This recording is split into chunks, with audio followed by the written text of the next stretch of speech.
Na trajetória cristã, nós queremos ir ao céu, né? Nosso destino é o céu. A volta de Jesus, ela é fundamental para nós. Mas algumas coisas atrapalham a nossa caminhada cristã.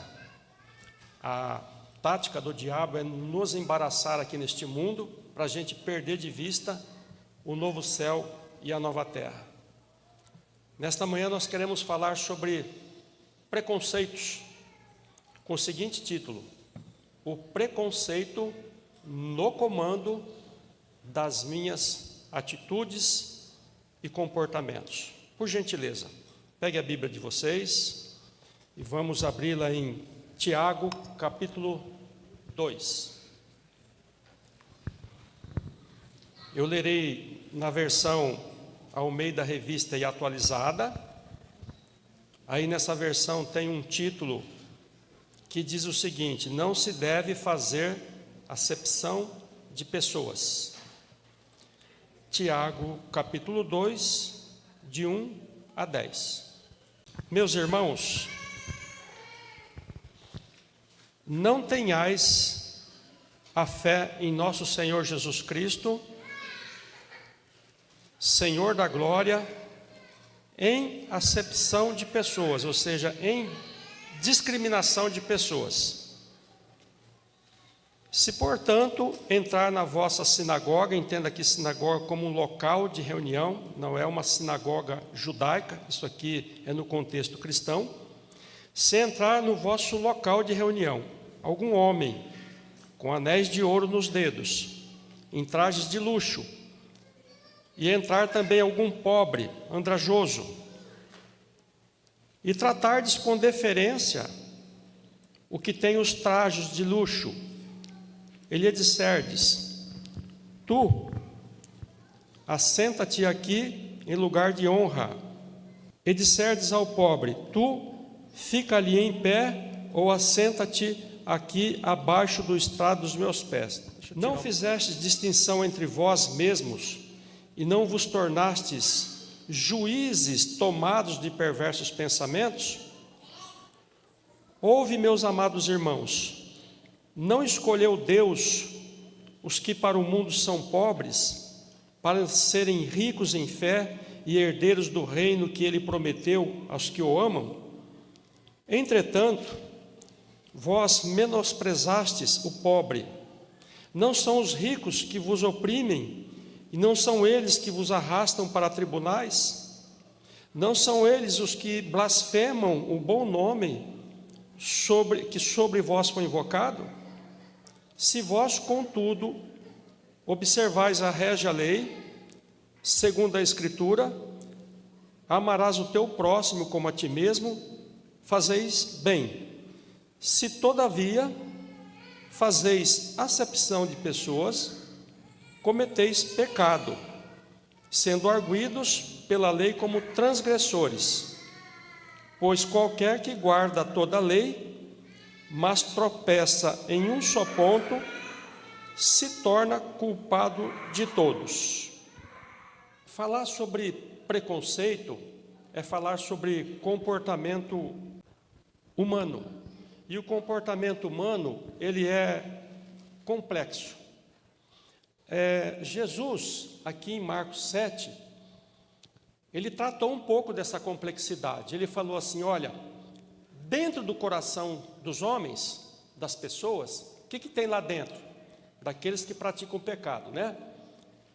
Tem os maus desígnios, prostituição, furtos, homicídios, adultérios, avareza, as malícias, o dolo, ou seja, a intenção criminosa, a lascívia, a inveja, a blasfêmia, a soberba e, olha só, até a loucura está dentro da mente humana, né? O preconceito, ele é uma derivação desses tipos de pecados. Por exemplo, o preconceito, ele pode ter como pecado primário a soberba, ou a inveja, ou um mau desígnio, um mau pensamento, tá? Então, ao falarmos sobre o preconceito, nós devemos vê-lo como um desdobramento, possivelmente de um outro pecado que está dentro de nós, tá certo? Então a gente não pode estancar o preconceito e querer isolar somente o preconceito. A gente precisa entendê-lo no contexto do pecado, tá bom? Vamos fazer alguns esclarecimentos importantes aqui, tá? Não vamos confundir. O preconceito é a junção de duas palavrinhas, o prefixo pré e adiante o conceito. O problema do preconceito é justamente essa palavrinha pré. Quer dizer o seguinte: antecipadamente, sem analisar muito bem, sem pensar muito bem, sem investigar muito bem, você gera um conceito.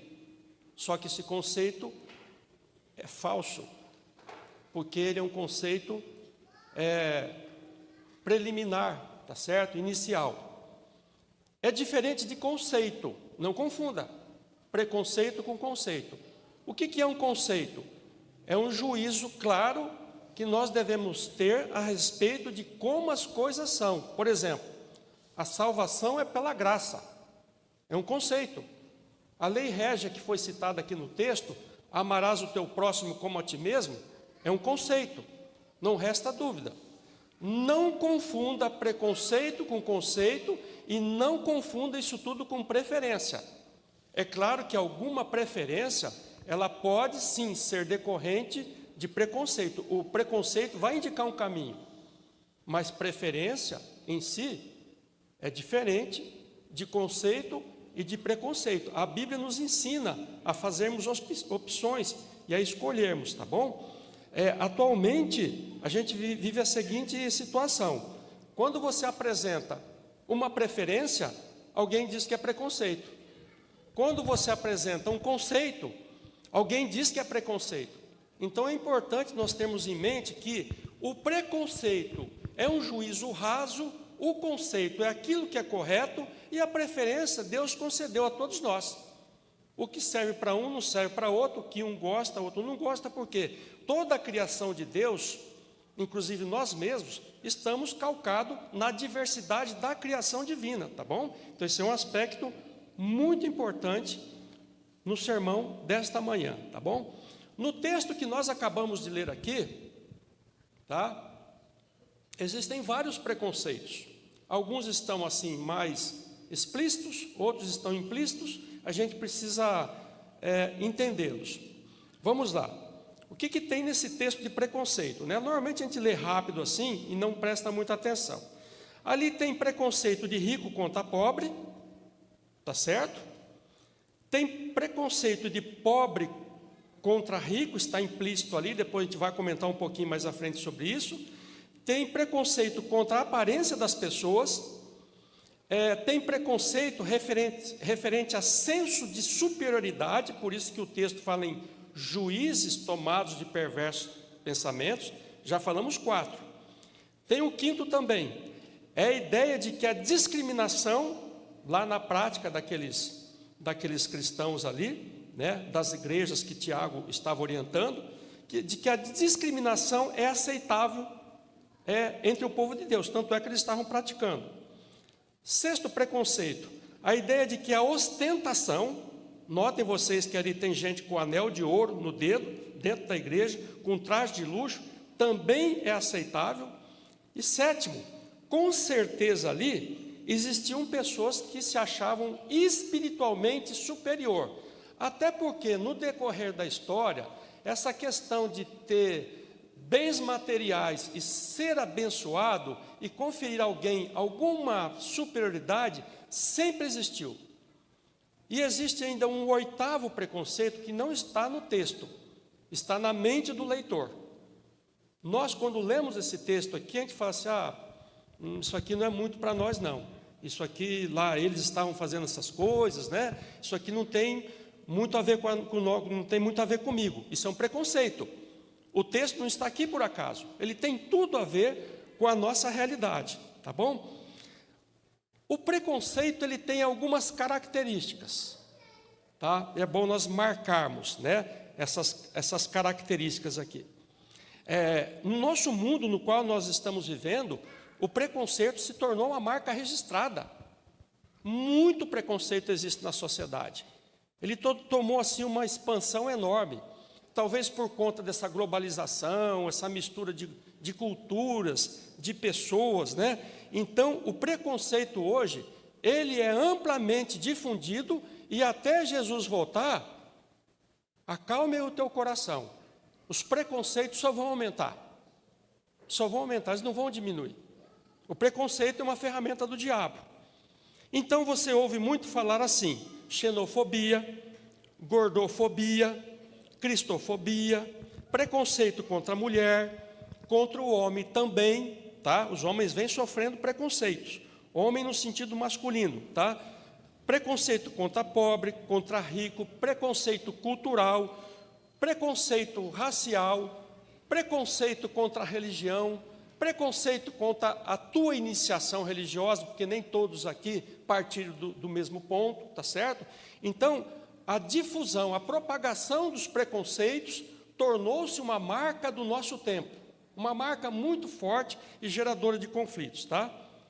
Os preconceitos, na nossa mente, eles se transformam em generalizações, ou seja, são rotulações.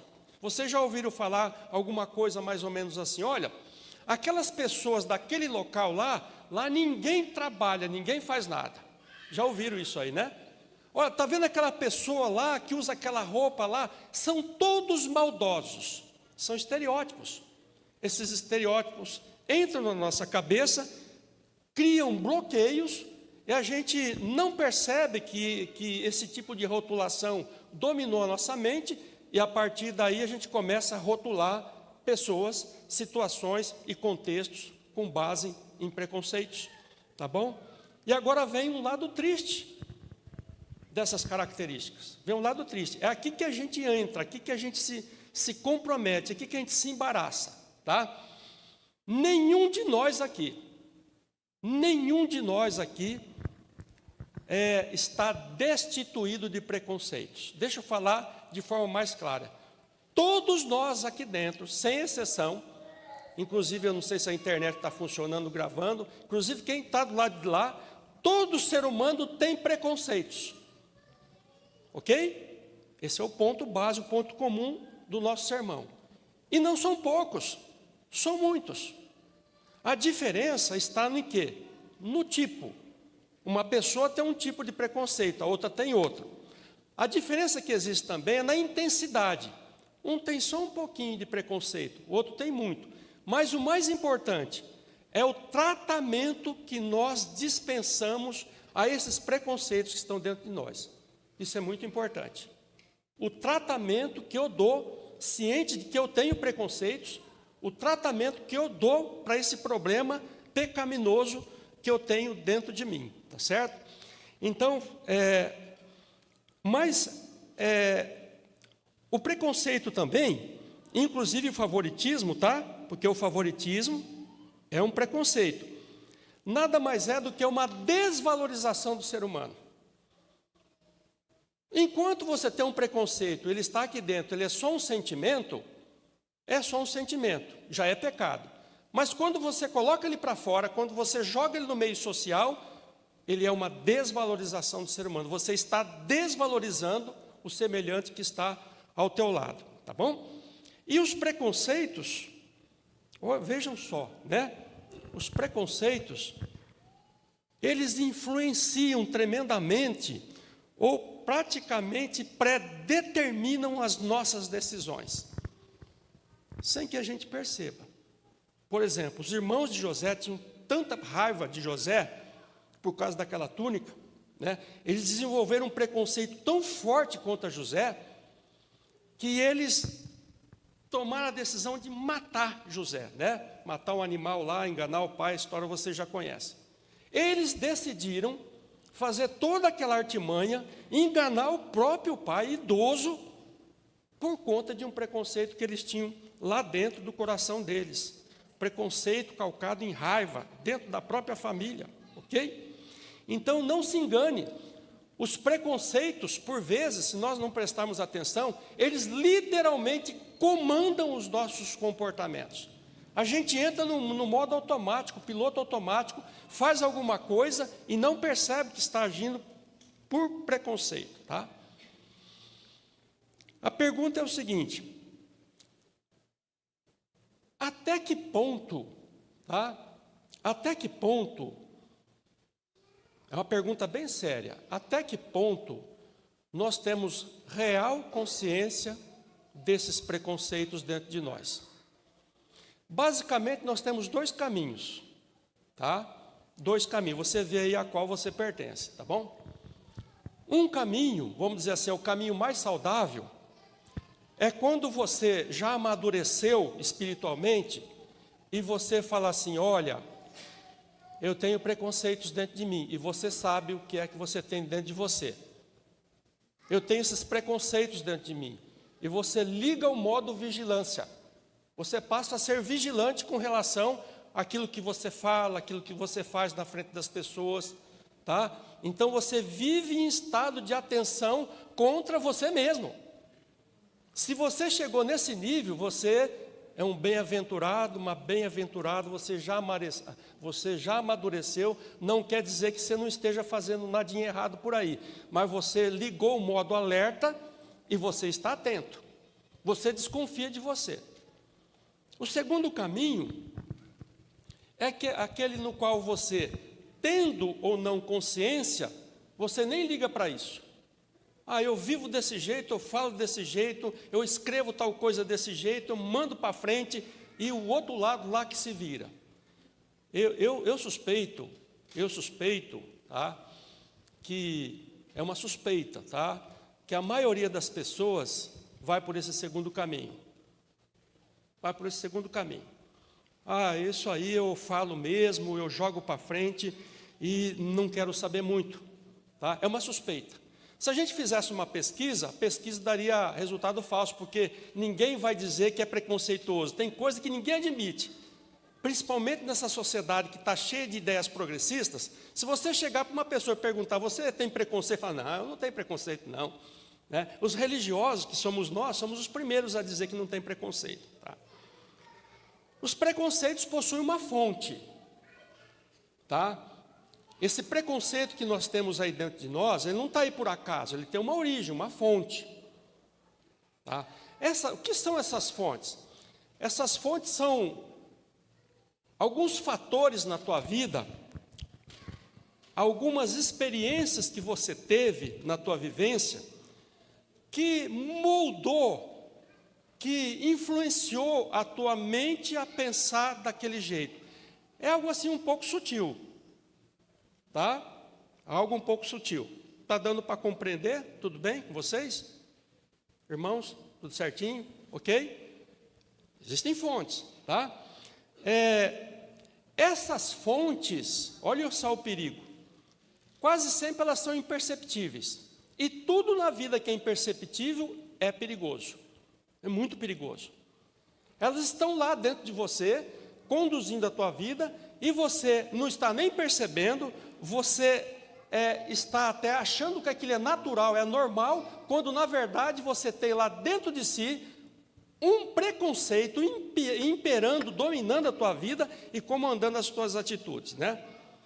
São elas que muitas vezes, essas fontes, nos fazem bater duro em cima de algo. Por exemplo, se vocês prestarem atenção aí no texto, né? Esse Tiago aqui é o irmão do Senhor Jesus Cristo. Tem outros Tiagos na Bíblia, tá? Ele que é o autor da carta, e ele escreveu essa carta para várias igrejas de judeus cristãos convertidos, tá bom? Veja só, no versículo 6, o que ele fala. Não são os ricos que vos oprimem, e não são eles que vos arrastam para os tribunais? É verdade, na época de Tiago, isso aí lá para os anos 50, mais ou menos do primeiro século, era muito comum judeus ricos perseguirem aqueles que eram convertidos, E eles usavam o poder do dinheiro, nada mudou, né? Usavam o poder do dinheiro para perseguir os judeus cristãos. Acontece que nem todo judeu rico perseguia os judeus cristãos. Mas Tiago, que vem da família do Senhor, tem uma origem pobre, basicamente uma família de pedreiros. Naquela época o pedreiro não ganhava bem como hoje, viu? Hoje os pedreiros estão ganhando muito bem, né? Ok, bom para eles, né? Então, era de uma família pobre. E ele aqui, ele está sendo crítico em relação aos ricos. Então, parece que Tiago, ele mesmo tem um ranço dentro dele contra os ricos, evidenciando que ali, possivelmente, até um preconceito ele tinha. As fontes, elas funcionam como um combustível do preconceito. Eu vou comentar aqui algumas fontes que são as mais próximas da nossa vida e vou tomar aqui alguns exemplos bíblicos. Primeira fonte, não se assuste. Me dói até um pouco falar sobre isso daqui. A família. Você querendo ou não, você foi moldado ou está sendo moldado pela tua família. Agora, cuidado com essa colocação que eu estou querendo dizer. Eu não estou dizendo que a família é uma máquina produtora de preconceitos. E não é isso que eu estou falando. Porque aí fora se diz que a família, principalmente a família tradicional, é preconceituosa. Eu estou dizendo que alguma experiência que você teve na tua família pode ter moldado, pode ter influenciado a tua forma de enxergar a vida e que nem a tua própria família tem ciência disso. Vocês estão entendendo? É sobre isso daí. Toda família tem suas virtudes, mas toda família também tem suas deficiências. Eu vou citar um exemplo bíblico aqui, que aconteceu com a família de Jessé. Jessé é pai de Davi. Essa história está em 1 Samuel, capítulo 16. Tá? Depois vocês leem em casa. Deus já não suportava mais Saul. Deus chamou o profeta Samuel e falou assim: você vai até a casa de Jessé, você vai se encontrar com Jessé, que daquela família ali eu vou ungir um novo rei para Israel. Né? A trama da história está ali em 1 Samuel 16.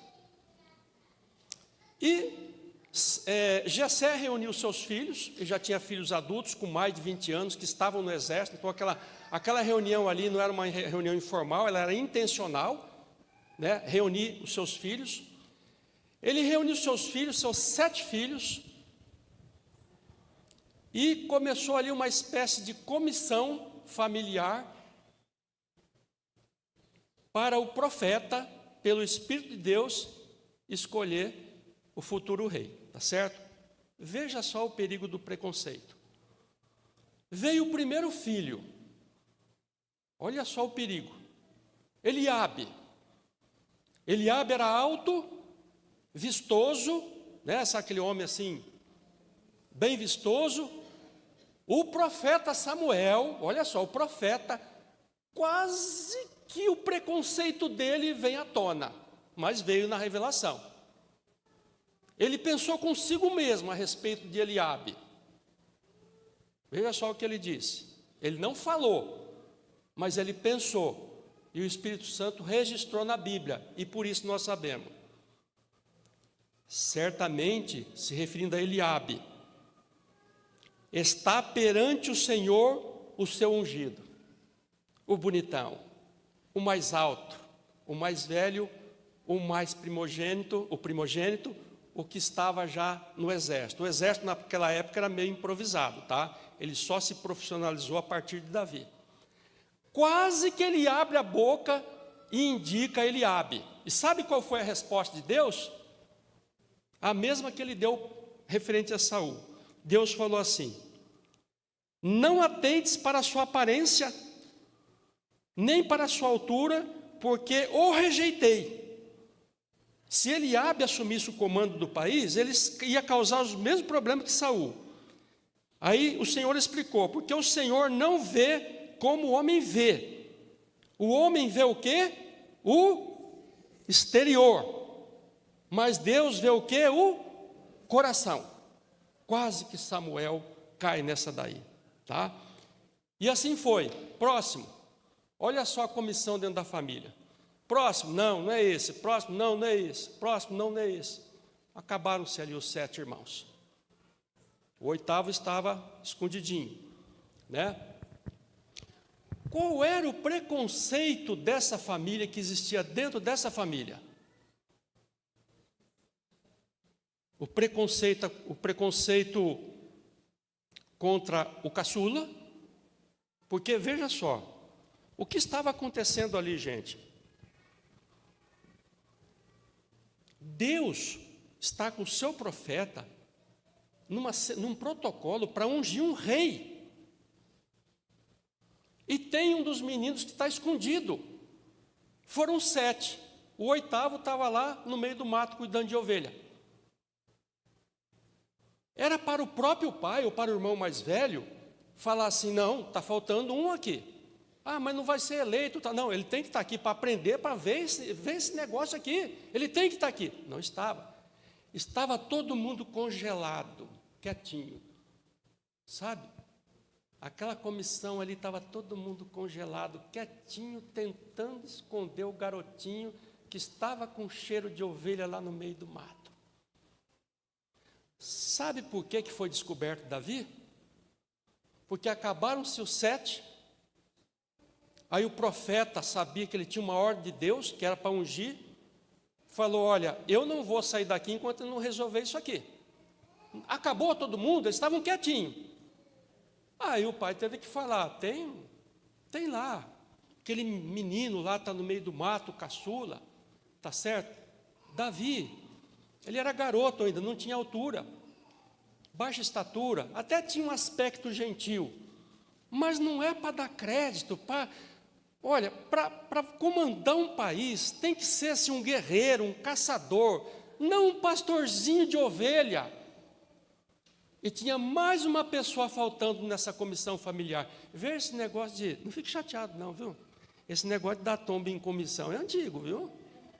É antigo. Ali está dentro de família, tá? Tinha mais uma pessoa faltando ali. A mãe dessas criaturas. Existe uma controvérsia aí sobre a mãe de Davi, né? Isso está fora do nosso sermão. Mas não tem uma mulher ali. Como é que pode, gente?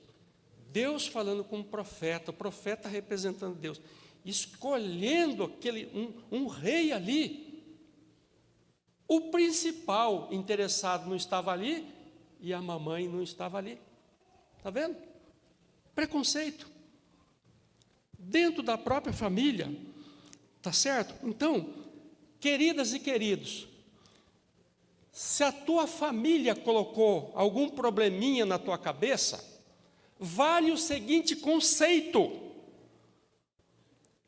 examinem todas as coisas e retenham o que é bom. 1 Tessalonicenses 5:21. Invertendo o sentido. Se a tua família colocou alguma coisa dentro de você que não é boa, descarta isso daí. Joga isso fora. Liga o radar. Tá certo? Fique desconfiado. Cuidado. Uma segunda fonte, vamos passar para a segunda. A origem das pessoas, como a origem das pessoas pesa nas nossas relações. Quando a gente fala aqui em origem, eu vou colocar tudo num pacote só. Eu estou falando em etnia, cor de pele, nacionalidade, país que você nasceu, isso pesa muito. Sai daqui, vai para um país anglo-saxão e abre a boca lá, mesmo você falando inglês, e abre a boca lá que você vai ver essa questão da nacionalidade. Local do nascimento, a cidade onde você nasceu, idioma, história pessoal, cultura e a iniciação religiosa. Isso caracteriza a tua origem, é o que dá a essência daquilo que você é. Certo? Tua etnia, teu país, tua língua, teu idioma, tua cultura, tua história, tudo mais. No Antigo Testamento, nós temos um exemplo emblemático de condenação de pessoas devido à origem. Vocês conhecem a história? É a história de Jonas. Jonas foi mandado para Nínive, a contragosto, foi lá, pregou na marra, a contragosto, e os ninivitas se converteram, se arrependeram. Em Jonas, no capítulo 3:10, fala assim: viu Deus o que os ninivitas fizeram, como se converteram do seu mau caminho, e Deus mudou de ideia, né? Ele havia dito que ia destruir Nínive, mas ele mudou de ideia. O texto fala que ele se arrependeu do mal. Não é? É que ele mudou de ideia daquilo que ele faria. Aí Jonas, o que aconteceu com Jonas? Jonas ficou triste. Lá no Jonas 4, versículo 1, fala assim, que Jonas se desgostou extremamente, ficou desgostoso, ainda ficou irado. Qual era o problema de Jonas? Jonas tinha uma religião nacional, então ele tinha dentro da cabeça dele um Deus nacional. Da mesma forma que nós, adventistas, temos na nossa formação um Deus denominacional, que normalmente é diferente desse Deus que é pregado em outras igrejas. Por exemplo, existem igrejas que pregam a teologia da prosperidade, que na verdade não é teologia, né? É ideologia da prosperidade. Esse Deus que está lá não é o nosso Deus. E Jonas tinha um Deus nacional. Não, Deus só salva aqui, esse povo aqui. Ele não pode salvar estrangeiro. Então Jonas, ele vê o estrangeiro como alguém de uma origem que não merece a salvação. Ele condena Jonas, os ninivitas, pela origem deles. Assim como às vezes a gente faz. Olha a origem dessa pessoa.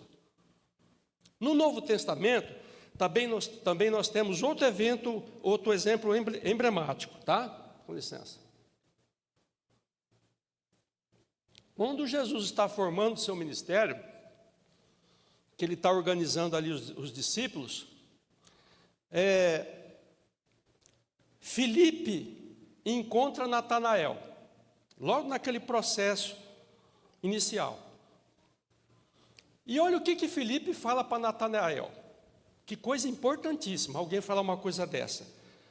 Achamos aquele de quem Moisés escreveu na lei, e a quem se refere os profetas. Achamos. Quem que eles acharam? O Messias, né? Quem que é? Jesus, o Nazareno, filho de José. Nós achamos o Messias. E qual foi a resposta de Natanael? E aqui foi a pergunta de Natanael, e aqui tem uma das perguntas mais icônicas do Novo Testamento. Quando Natanael pergunta assim: lá de Nazaré vem alguma coisa boa?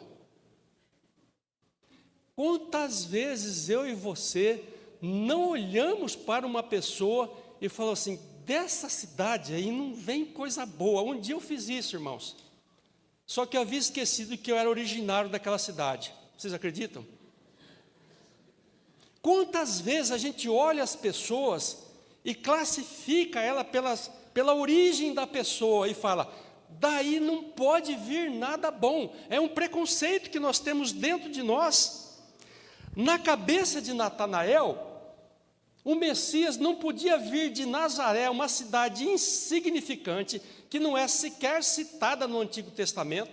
Alguns comentaristas dizem que a população ali não era uma população assim bacana, sabe? Tinha assaltante lá e tudo mais. A família de Jesus estava ali em Nazaré. Estava em Nazaré. Mas Natanael falou: não, lá não vem nada que presta, lá não vem nada bom do lado de lá, né? Então, a origem das pessoas, queridas e queridos, às vezes me leva a tratar o meu semelhante como um nazareno. Essa é a verdade. A gente olha para a pessoa, não dá nada para ela e fala: isso é um nazareno, isso é um desprezado. Aquele local lá não produz nada de bom. Preconceito, puro preconceito da nossa mente, né? A origem de uma pessoa pode fazer com que a gente simplesmente a rebaixe, a despreze essas pessoas, tá certo? Vamos a mais uma fonte, tá? Tá dando para compreender o sermão? Tá tranquilo?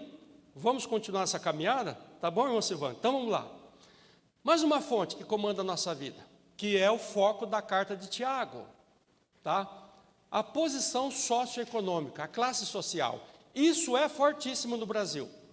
O Brasil também tem preconceito racial, mas quando a pessoa tem grana, parece que o racial fica de lado e aí a grana fala alto. Isso é muito forte no Brasil. Era o que estava acontecendo aqui, lá nas igrejas que Tiago estava orientando. Chega um homem rico, ele é colocado numa posição de honra. Aí quando chega o pobre, dá duas opções: ou você fica de pé lá no fundo, ou você senta no chão. A respeito dessa situação, o comentário bíblico adventista, 2014, viu, aquele antigão, falando desse texto, fala assim: com essa norma ambígua, duplicada, segundo a qual os ricos e os pobres são tratados de forma tão diferente, que é muito diferente a forma de tratamento. Os membros da igreja negam, com as suas atitudes, o que eles negam? A sua professa lealdade ao humilde Jesus. É uma negação. Tá certo? O preconceito de classe social é uma negação do Evangelho, tá certo? E eu quero aqui aprofundar um pouco essa questão, referente aos cristãos em geral, tá certo? Que usam redes sociais para ostentar bens materiais. Bacana isso aqui, tá? O que essas pessoas, o que elas estão fazendo na vida? Presta atenção. Eu vou lá na rede social, eu estou dentro do sermão. O sermão diz para a gente, dentro do texto de Tiago, que nós não podemos nos ostentar. Estou dentro desse assunto, tá? Então, vou lá na rede social e ostento alguma coisa. O que é que eu estou dizendo para quem está do outro lado? É mais ou menos assim. Primeiro, eu tenho, você não tem. É isso, né? Ou eu faço de conta que tem alguma coisa. É muito comum hoje em dia a pessoa ir lá num avião, num jatinho, tirar um monte de fotografia, sair dali, para postar na rede social, subir no mototáxi e ir embora. Está cheio disso. Está cheio. E nós cristãos estamos fazendo isso daí, tá? Segunda coisa que essa pessoa está dizendo, a pessoa que ostenta, ela está dizendo o seguinte, que ela é dominada pelo mundo. Em 1 João 2,16 diz o seguinte: a ostentação dos bens não provém do Pai, mas do mundo. Então essa pessoa que está ostentando bem, ela está no mundo, tá? Uma terceira mensagem: essa pessoa nutre preconceito contra os mais pobres. Quarto, ela alimenta o orgulho próprio. Eu sou superior, alimenta isso daí. Quinto, essa pessoa, vamos tranquilo, hein? Ela é mal resolvida na vida.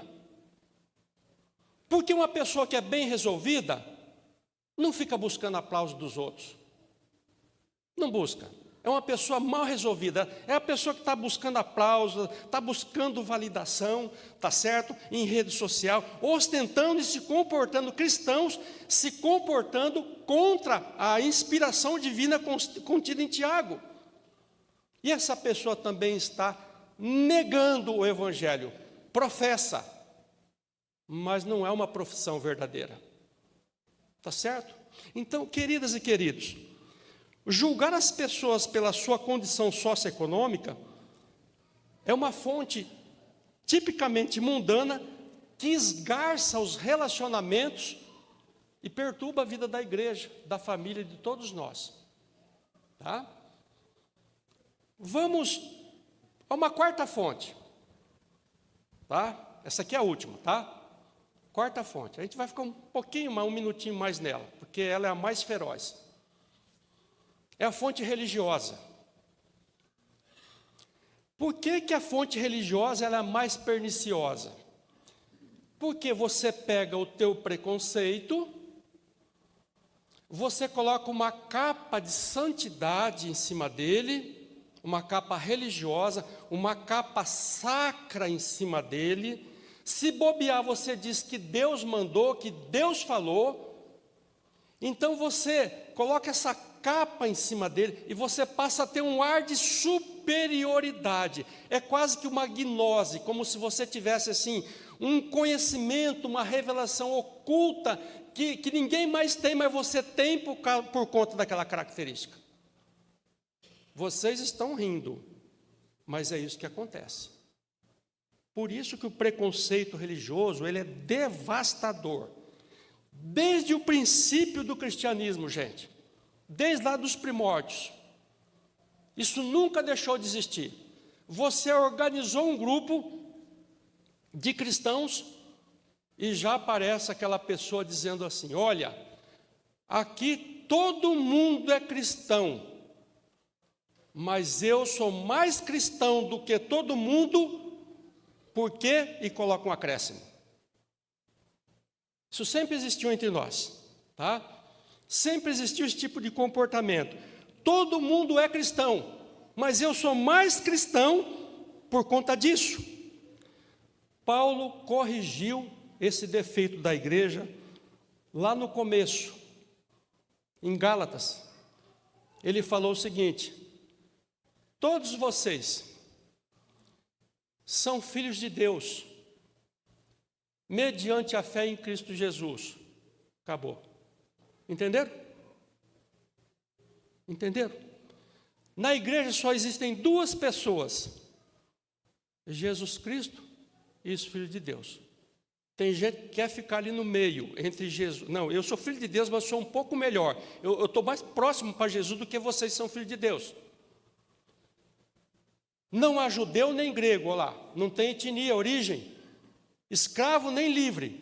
Não tem condição socioeconômica. Não tem homem, nem mulher, nem gênero. Pois todos são um em Cristo Jesus. Então veja o seguinte: a Bíblia não está negando a diferença entre nós. A Bíblia está dizendo, sim, existe judeu, existe grego, tem escravo, tem livre, tem homem, tem mulher.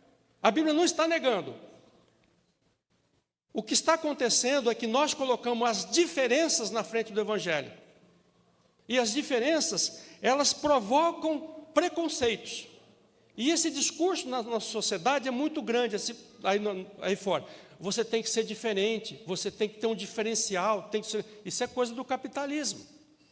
Mas isso está dentro da nossa cabeça. E a gente vem para a igreja, tá certo? E coloca algumas coisas para nos tornar diferentes. Apesar desse ensino bíblico, apesar disso daqui, no nosso meio, alguns dizem assim: todo mundo é adventista do sétimo dia. Mas eu sou mais adventista do que todo mundo, por quê? Então vem a pergunta. Vamos lá. Quem são os verdadeiros adventistas do sétimo dia? Quem são? Isso no decorrer da história do adventismo, houve muito. Hoje é tranquilo responder, eu já vou colocar aqui para vocês, tá? Mas no decorrer da história do adventismo, houve muita controvérsia sobre quem é o verdadeiro adventista. É uma pergunta importante. É você adventista, você deve saber, ter isso claro, esse conceito tem que estar claro na sua mente. Quem são os verdadeiros adventistas do sétimo dia? Vamos lá. Olha lá. Vamos pegar o manual da igreja. No anterior também estava assim, o manual atual, 2025. O de 2023 já passou. Na página 74. Os verdadeiros adventistas. Quem são? Vocês estão vendo lá? Capítulo 15. 28 crenças fundamentais. Isso aí é chamado de prova de discipulado. O que é prova de discipulado?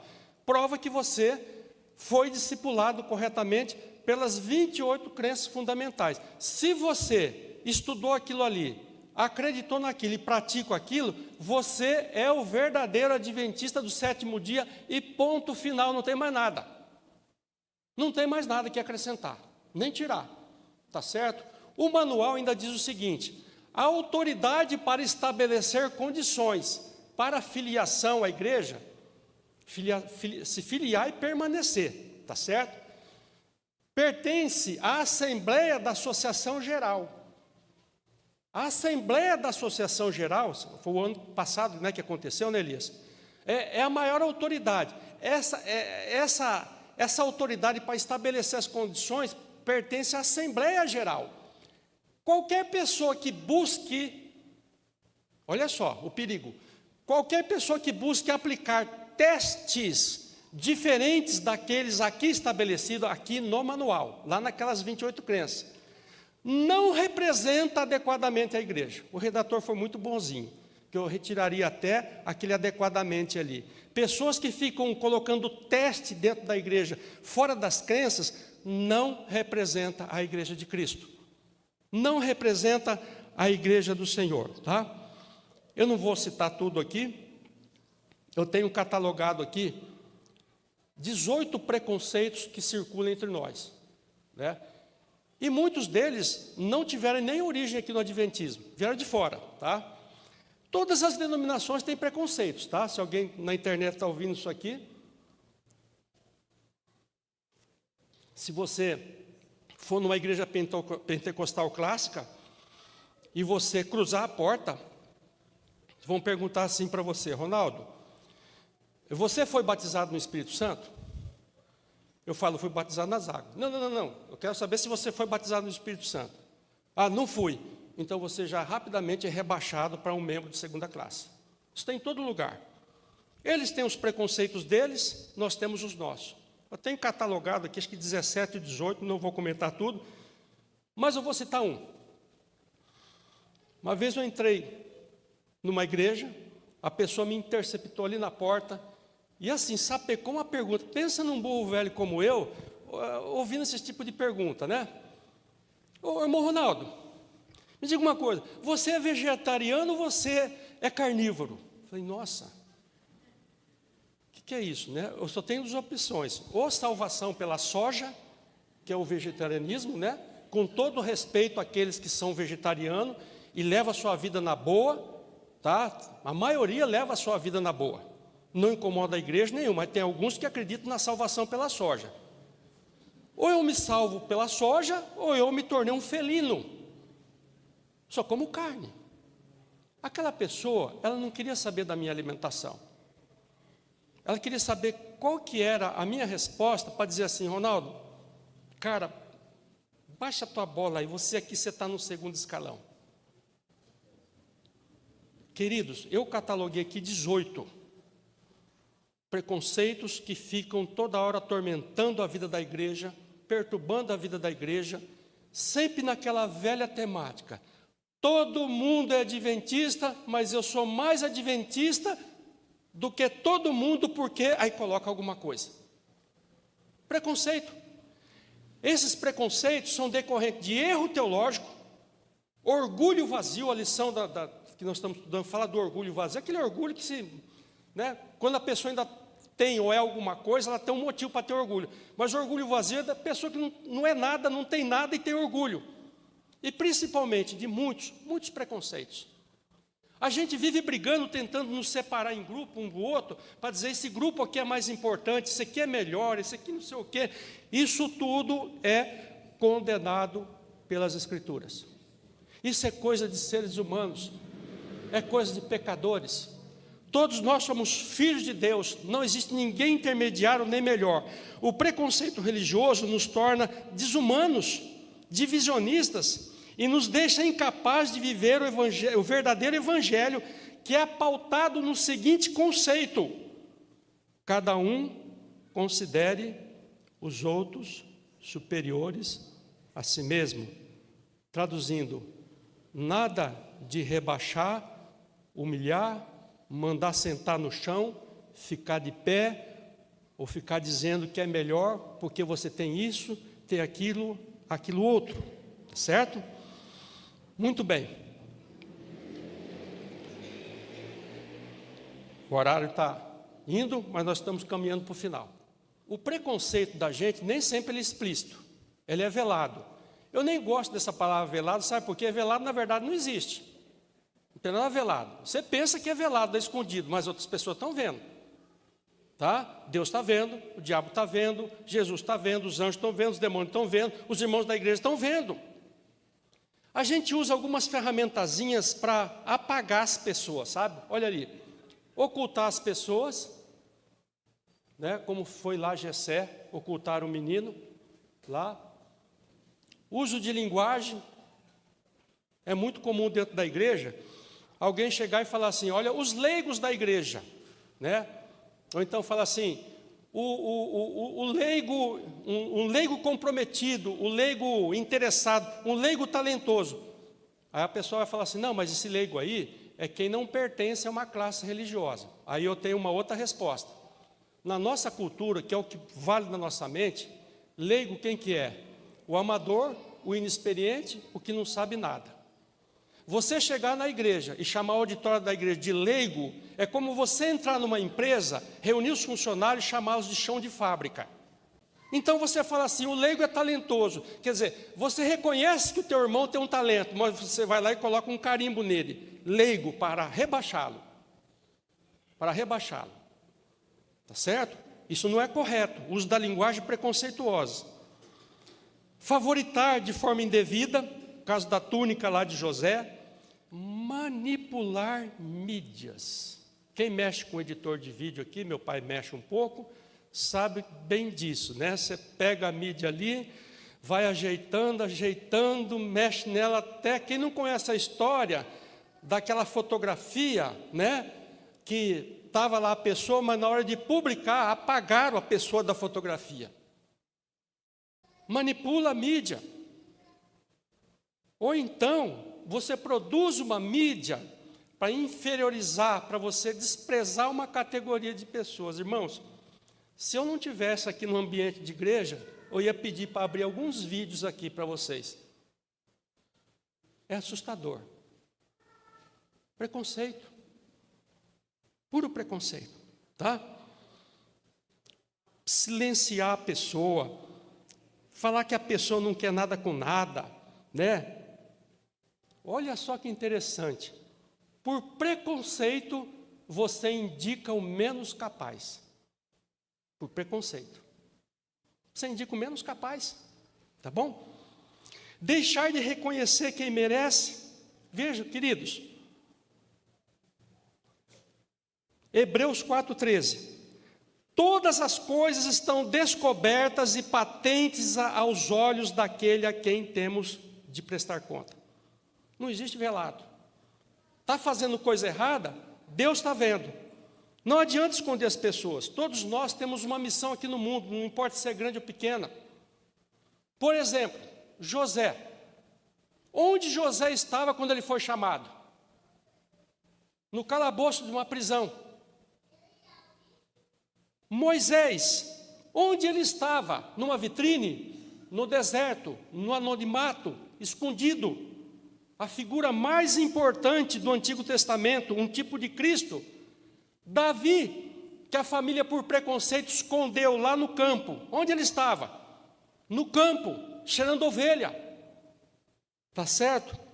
Maria, que mulher espetacular. Todas as mulheres de Israel ansiavam por gerar o Messias, ser a mãe do Messias. E quem era Maria? Quem era Maria? Uma garota nova, lá em Nazaré, lá na terra dos desprezados. Jesus, onde ele estava? Lá na terra dos desprezados. Os apóstolos, homens simples, comuns, anônimos, escondidos das sociedades, sem vista alguma. O homem vê a aparência exterior, mas Deus vê o coração. Não adianta esconder as pessoas. Quando Deus chama uma mulher ou um homem para um trabalho, o inferno inteiro pode se reunir. Deus vai levantar aquela pessoa e vai dar forças para ela cumprir a sua missão.